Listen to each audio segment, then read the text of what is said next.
কেটে দেন। কেউ দেখবেন আমার আল্লাহ দেখছেন। আমি দেখলাম আপনি ছবি তুলছেন, মিথ্যে কথা বলে কি লাভ আছে?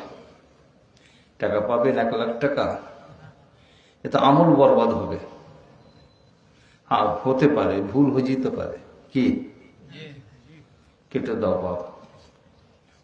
আমি ছবি তুলিনি বাপ, আমি ছবি তোলার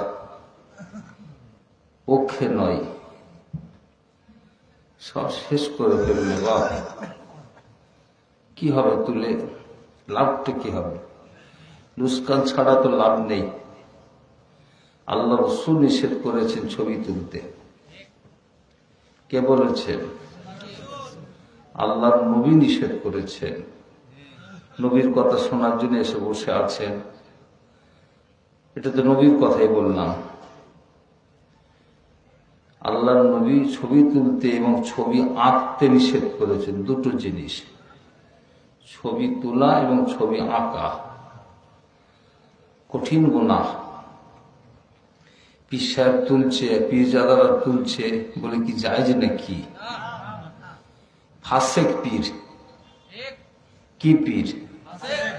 ফাসেক পীর, ফাসেক পীরজাদা, ফাসেক মৌলানা, ফাসেক বক্তা, ফাসেক ইমাম বলে না। এই হাদিস পাকটা আপনাদের কাছে মুখী রেখে দেয়। কেন বলে না? কিসের জন্য বলে না? দাওয়াত হবে না, দাওয়াত কমে যাবে, আল্লাহর উপরে তাওয়াক্কুল নেই। প্রচার করবে ভালো করে, ছবি তুলে পয়সা বেশি করে নেবে। আমার পয়সা দরকার নেই বাপ, আল্লাহ দিচ্ছে তো, যা এক দেয় তো বাপ। তাওয়াক্কালতু আলাল্লাহ ফাহুয়া হাসবুহ, যে আল্লাহর উপরে ভরসা করে তার জন্য আল্লাহ যথেষ্ট আছে। সেই জন্য বাপ আল্লাহ রাসূল নিষেধ করেছেন। আপনি কথা তুলতে পারেন, অসুবিধে কি আছে?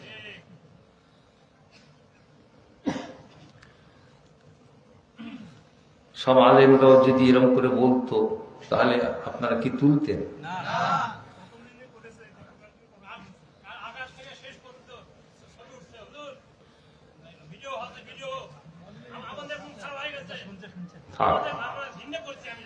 আল্লাহ, সব চলে না বাপ, কঠিন গুনাহ। আল্লাহ মাফ করেন। যে তুলছে তুলছে, আমি তুলিনি বাপ, আমি তোলার বিরুদ্ধে। যতটা বাঁচা যায়, বাঁচা তো বড় মুশকিল। আল্লাহ রাসূল বলেছেন কুল্লু মুসাবিরুন ফিন্নার, বুখারী শরীফের হাদিস পাক। কুল্লু মুসাবিরুন ফিন্নার, যে ছবি তুলবে আর যিনি বসে বসে তোলাবে, প্রতিবাদ করবে না। আমি দেখলাম বাবাজিকে নিষেধ করে দিলাম।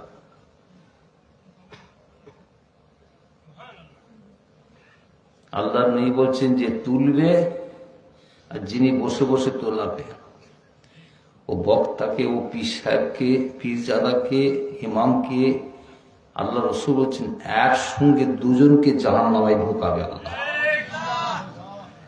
আছেন কোথা?